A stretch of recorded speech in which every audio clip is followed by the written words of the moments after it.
2011-12 के एक सर्वे के मुताबिक इंडिया में करीब 47.41 करोड़ की वर्कफोर्स है, यानी एम्प्लॉयज़ हैं। और ये सारे लोग कई तरह के काम करते हैं, जैसे कि engineers, doctors, baby seaters, teachers, labours और ऐसे ही बहुत सारे काम जो अपने आसपास देख सकते हो। इनमें से कुछ जॉब्स ऐसी हैं जो हमारी क्रिएटिविटी और इंटेलिजेंस को मानती हैं, और कुछ जॉब्स ऐसी हैं जिनमें इनकी कोई ख़ास ज़रूरत नहीं होती हैं, जैसे कि लेबर्स या बेबी सिटर्स। दुनिया के सभी लिविंग क्रिएचर्स में हम इंसान ही सबसे ज़्यादा इंटेलिजेंट हैं। इंसानों ने एक पहिए से लेकर रॉकेट तक ऐसी कई ग्रेटेस्ट इन्वेंशंस की हैं, लेकिन हमने कुछ ऐसा भी इन्वेंट किया है जो शायद आगे जाकर हम इंसानों को ही रिप्लेस कर दे, चाहे वो किसी भी काम को लेकर हो। यहाँ तक कि ये इन्वेंशन हमारे जितनी या फिर हमारे से भी ज़्यादा इंटेलिजेंट बन सकती है। 28 मार्च 2011 को यूबर की एक सेल्फ ड्राइविंग कार ने एक्सीडेंट में एक औरत को मार दिया था। एक ऐसा ही केस कुछ 2017 में भी हुआ था। फेसबुक डेवलपर टीम एक ऑटोमेटिक चैटबॉट बना रही थी, और उन्होंने ये देखा कि एलिस और बॉब, जो उन फेसबुक ने द्वारा बनाए गए 2 AI चैटबॉट्स थे, उन्होंने एक अपनी सीक्रेट लैंग्वेज डेवलप कर ली थी और आपस में ही बातें करना शुरू कर दी थी। अब उनकी बातें किसी को समझ में तो नहीं आई, लेकिन उन्हें फेसबुक को ये चैटबॉट्स बंद करने पड़े कि किसी को नहीं पता क्योंकि ये आपस में क्या बात कर रहे हैं और इनकी फ्यूचर क्या होगा। ये कुछ ऐसी गलतियाँ थी जो AI के फ्यूचर पर उंगली उठाने पर मजबूर कर देती है। ह्यूमनॉइड रोबोट्स, ये वो रोबोट्स होते हैं जो बिल्कुल हमारे तरह, यानी कि बिल्कुल हम इंसानों की तरह दिखते हैं। ये हमारे तरह चलते हैं, यहाँ तक कि हमारे तरह बातें भी कर सकते हैं। फर्स्ट ह्यूमनॉइड रोबोट था हॉवर्ड टेलीबॉट्स, जो कि western house electric and manufacture company द्वारा बनाया गया था। यह रोबोट 36 अलग अलग तरह के टास्क परफॉर्म कर सकता था, जैसे कि चलना, बोलना, काउंट करना और भी ऐसे कई सारे टास्क। 14 फरवरी 2017 एक हांगकांग बेस्ड कंपनी एक ऐसा ह्यूमनॉइड रोबोट एक्टिवेट किया जिसने AI रोबोट के पूरे इतिहास को चेंज कर दिया, जिसका नाम था सोफिया। सोफिया बिल्कुल इंसानों की तरह 50 से भी ज़्यादा फेशियल एक्सप्रेशंस दे सकती थी। वो लोगों से बात कर सकती थी। जब लोग उसका इंटरव्यू ले रहे थे, मैं इस यूनिक उपाधि के लिए सम्मानित और गर्व महसूस कर रही हूँ। ये एक ऐतिहासिक घटना है जब पहली बार किसी रोबोट को किसी देश की नागरिकता दी जा रही है। ये शब्द किसी इंसान के नहीं है, ये शब्द हैं ह्यूमनॉइड रोबोट्स के, सोफिया के। इन शब्दों के या फिर इस जवाब को उसके अंदर प्रोग्राम करके नहीं डाला गया था, बल्कि ये उसने खुद सोच कर इसका जवाब दिया था, यानी आर्टिफिशियल इंटेलिजेंस का इस्तेमाल करके, जब सऊदी अरेबिया ने सोफिया को फुल सिटीज़नशिप का अवार्ड दिया था।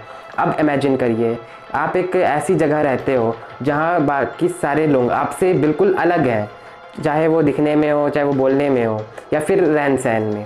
अब अगर आपके अंदर थोड़ी सी इंटेलिजेंस है या समझ है, तो आप नेचुरली उनसे डर कर या ऐसा कह लें कि वहाँ पर उनका डोमिनेंस ज़्यादा रहेगा, क्योंकि उनके जैसे लोग बहुत सारे हैं और आप बहुत कम। अब ऐसे में आपके जैसा दिखने, बोलने, रहन कोई आदमी आपके पास आता है, तो इससे आपको थोड़ी सुकून मिलेगा कि चलो कोई तो है कि मेरे साथ, जो मेरे जैसा दिखता है। अब धीरे धीरे आपकी जैसे लोगों की संख्या बढ़ती जा रही है। अब आपके दिमाग में आएगा कि जो मेजॉरिटी में है कि उनकी डोमिनेंस को कम कर दिया जाए, और शायद इस वजह से आप उनसे विद्रोह भी कर दो। बिल्कुल ऐसा ही सिनेरियो AI रोबोट के केस में भी हो सकता है। अगर रोबोट इतना कुछ कर सकते हैं, तो आगे चलकर अपनी समझ का यूज़ करके शायद वो हमारे डोमिनेंस को ख़त्म करने के लिए या हमें हार्म भी पहुंचा सकते हैं। लेकिन क्या ये बातें इतनी आसानी से कह देना सही होगा? मतलब इतने बड़े बड़े रिसर्चर्स और साइंटिस्ट इसके बारे में नहीं सोच रहे होंगे? रोबोट्स को बनाने के लिए रोबोट मैन्युफैक्चरर कंपनीज़ को कुछ रूल्स को फॉलो करना पड़ता है, जिससे हम एशिमम लॉ ऑफ रोबोट्स के नाम से जाना जाता है। ये रूल 3 बातें कहता है। नंबर 1, एक रोबोट किसी भी तरह या फिर अपने किसी भी काम से किसी भी इंसान को नुकसान नहीं पहुंचाना चाहिए। नंबर 2, एक रोबोट को इंसान द्वारा दिए गए सभी आदेशों को मानना ही होगा, बशर्ते वो पहले वाले नियम को ना भूले। अगर कोई इंसान एक रोबोट को किसी दूसरे इंसान को मारने का आदेश देता है, तो वो इस आदेश को छोड़कर उसकी बाकी सारे आदेश माने। नंबर 3, एक रोबोट को अपना अस्तित्व बचाने रखना है जब तक कि वो पहले दोनों नियम को ना तोड़े। कोई भी मशीन एक रोबोट तभी कहलाएगी या फिर एक ऑफिशियली तभी परमिशन मिलेगी जब वो इन तीनों रूल्स को फॉलो करेगी। आपको क्या लगता है इस सुपर मार्केट में कितने लोग काम करते हैं? एक generally average size super market में करीब वर्कर्स, कैशियर्स और मैनेजर्स इन सबको मिला के कम से कम भी 50 लोग तो काम कर ही रहे होंगे। अमेज़न गो एक ऐसा सुपर मार्केट है जहां इन 50 लोगों की ज़रूरत नहीं है। अमेज़न ने ये ऐसे स्टोर्स 4 लोकेशंस पर स्टार्ट किए हैं। इन स्टोर्स पर कई टेक्नोलॉजी जैसे कि कंप्यूटर विज़न, डीप लर्निंग और ऐसे कई सारे सेंसिंग्स यूज़ किया गया है। कस्टमर को इन स्टोर्स में एंटर करने से पहले अमेज़न गो ऐप डाउनलोड करना पड़ता है अपने मोबाइल पे, जो कि वो आपके अमेज़न अकाउंट से लिंक होगा। और अगर आप किसी भी रिलेटिव या किसी दोस्त के साथ वहाँ पे जाते हो तो उन्हें भी आपको उसके अंदर ऐड करना होगा ताकि वो जो भी सामान ले उसका बिल आपके अकाउंट में ऐड हो जाए। और ये पूरा प्रोसेस कई कैमरास और सेंसर्स के मदद से पॉसिबल हो पाता है। 2016 के एक रिपोर्ट के मुताबिक इंडिया में करीब ओला और यूबर को मिलाकर 7 लाख कैब्स ऑपरेट करती हैं। चलो इमेजिन करते हैं कि ये सारे टैक्सीज़ को एक ड्राइवर लेस कार के साथ रिप्लेस कर दिया जाए, जिनकी टेस्टिंग फॉरेन में सक्सेसफुल हो गई है और वहाँ पे driverless cars as a taxi चल भी रही हैं। तो क्या ये सभी ड्राइवर्स की जॉब ख़त्म हो जाएंगी? यूके में 10,000 वर्कर्स में 33 रोबोट्स काम करते हैं, यूएस में 93 और जापान में इनकी संख्या है 213, यानी कि जापान में हर 10,000 वर्कर में से 213 वर्कर्स रोबोट हैं। एक रिसेंट रिपोर्ट ये बताती है कि यूएस में 1990 से लेकर 2007 के बीच करीब 67,000 जॉब्स रोबोट्स की वजह से कम हो गई हैं और अगले 30 इयर्स में आधी जॉब्स डोमिनेशन की वजह से कम हो जाएंगी।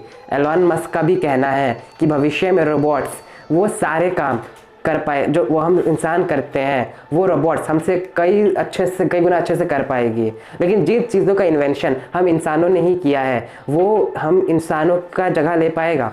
तो चलिए इसको समझने के लिए हम आर्टिफिशियल इंटेलिजेंस को समझते हैं। आर्टिफिशियल का मतलब होता है कृत्रिम, यानी कि इंसानों द्वारा बनाई गई कोई चीज़, और इंटेलिजेंस का मतलब होता है समझ, यानी तो ability to respond. Digital development के कंप्यूटर के बाद इन कंप्यूटर को कई कॉम्प्लेक्स टास्क जैसे कि finding proof of large mathematical equations और भी ऐसे कई सारे कामों के लिए प्रोग्राम किया गया है। उसके बाद से कंप्यूटर टेक्नोलॉजी और भी ज़्यादा एडवांस होती चली गई। ऐसा कोई भी प्रोग्राम नहीं बनाया जा सका जो हम इंसानों जितना फ्लेक्सिबल और एक लार्ज डोमेन को ऑपरेट कर सके। जैसे कि इंसान एक ही टाइम पर इमोशनल, फिजिकल और मेंटल कई डोमेन्स में एक्टिव होकर डिसीजन ले पाता है। वैसे तो ह्यूमन इंटेलिजेंस को हम केवल एक ही चीज़ में डिफाइन नहीं कर सकते, क्योंकि ये बहुत सारे अलग अलग एबिलिटीज़ का कॉम्बिनेशन होता है। बट आर्टिफिशियल इंटेलिजेंस मुख्य तौर पर इन्हीं पर फोकस रहता है, जैसे कि लर्निंग, रीजनिंग, प्रॉब्लम सॉल्विंग और पर्सपेक्शंस एंड यूज़ ऑफ लैंग्वेज। और इन्हीं सभी चीज़ों के लिए एआई प्रोग्राम को ट्रेन किया जाता है। जैसे आप स्नैपचैट पे फ़िल्टर्स का इस्तेमाल करते हो जिसमें अलग अलग तरह के कैरेक्टर्स पे चश्मे होते हैं।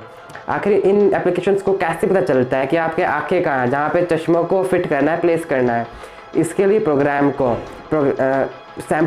को सैम्पल्स के ज़रिए इनको याद करवाए जाते हैं।